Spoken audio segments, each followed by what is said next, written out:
বন্ধুরা, OneXBet একটি দারুণ সুযোগ নিয়ে এসেছে আপনাদের জন্য। এখানে আপনি স্কোর প্রেডিকশন করে বা গেম খেলে আয় করতে পারবেন অনেক। আজকের ভিডিওতে আপনাকে শেখাবো কিভাবে নিরাপদে একটি OneXBet অ্যাকাউন্ট খুলবেন। এই যে বন্ধুরা, এখানে দেখতে পাচ্ছেন দুটি অপশন রয়েছে। এখান থেকে রেজিস্ট্রেশন অপশনে চাপ দিবেন। এখানে দেখতে পাচ্ছেন কিছু অপশন দেওয়া রয়েছে। এখানে আপনি ইন ওয়ান ক্লিক অপশনে চাপ দিলেই নতুন একটি পেজে চলে আসবে। তারপর এখানে যেমন আছে তেমনই থাকবে।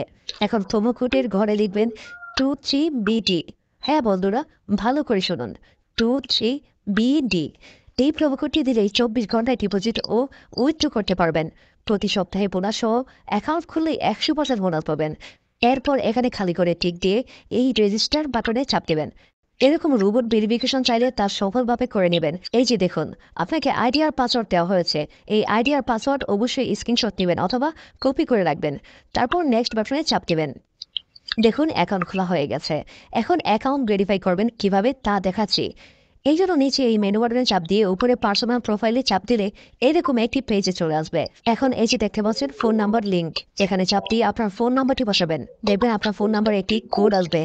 এই কোডটি এখানে বসিয়ে অ্যাক্টিভ অপশনে চাপ দেবেন। এখন এন্টার ডিটেলস এখানে একটি চাপ দেবেন। এখানে আপনার এনআইডি তথ্যের সাথে মিল রেখে সব তথ্য পূরণ করবেন। এখানে আপনার নামের প্রথম অংশটি লিখবেন, তারপর নামের শেষের অংশটি লিখবেন। ডেট অফ বার্থ, এখানে আপনার জন্ম তারিখটি লিখবেন। প্লেস অফ বার্থ মানে আপনি যেখানে জন্মগ্রহণ করেছেন তা লিখবেন। রিজিওনে বাংলাদেশ, তারপর সিটিতে ঢাকা। রেসিডেন্স অ্যাড্রেসে আপনার জেলাটি লিখে দেবেন। ডকুমেন্ট টাইপ অপশনে ন্যাশনাল আইডি কার্ড সিলেক্ট করবেন। এখানে সিরিজের ঘরে 1 লিখে দেবেন। ডকুমেন্ট নাম্বারের এখানে আপনার এনআইডি কার্ডের নাম্বারটি বসাবেন। আর যদি এনআইডি কার্ড না থাকে তাহলে এখানে আপনার মোবাইল নাম্বারটি বসাবেন, কোনো সমস্যা হবে না। এখানে ডেট অফ ইস্যুর জায়গায় ভোটার আইডি কার্ডের উল্টো পাশে দেখবেন ডেট অফ ইস্যুর ডেট দেওয়া আছে, ওইটা বসিয়ে দেবেন। তারপর ইস্যুড বাই এর জায়গায় বাংলাদেশ গভর্নমেন্ট লিখে দেবেন। সব ঠিক থাকলে নিচের এই টিক মার্কে একটা চাপ দেবেন। এই যে দেখতে পাচ্ছেন অ্যাকাউন্ট ভেরিফাই হয়ে গেছে। এখন ডিপোজিট করবেন কিভাবে তা দেখাচ্ছি। এই যে এখানে ডিপোজিট অপশনে একটা চাপ দিবেন। বন্ধুরা, দেখতে পাচ্ছেন এখানে বিভিন্ন পেমেন্ট মেথডের মাধ্যমে আপনি ডিপোজিট করতে পারবেন। তো আমি আপনাদের দেখিয়ে দিচ্ছি কিভাবে এই পেমেন্ট মেথডের মাধ্যমে ডিপোজিট করবেন। তো আমি এই অপশনের উপর একটা চাপ দিলাম। এখানে আপনার যত ইচ্ছা তত টাকা ডিপোজিট করতে পারবেন। এখানে এই যে দেখতে পাচ্ছেন তারা এই পেমেন্ট মেথডের একটি এজেন্ট নাম্বার দিয়ে রেখেছে। এই এজেন্ট নাম্বারেই আপনাকে ক্যাশ আউট করতে হবে। তো আমি এই নাম্বারটি কপি করে নিয়ে চলে যাব ক্যাশ আউট অপশনে। তো দেখতে পাচ্ছেন আমাদের ক্যাশ আউট সফল হয়েছে। এখানে দেখতে পাচ্ছেন ক্যাশ আউট করার পর তারা আমাদের একটা ট্রানজ্যাকশন আইডি দিয়েছে।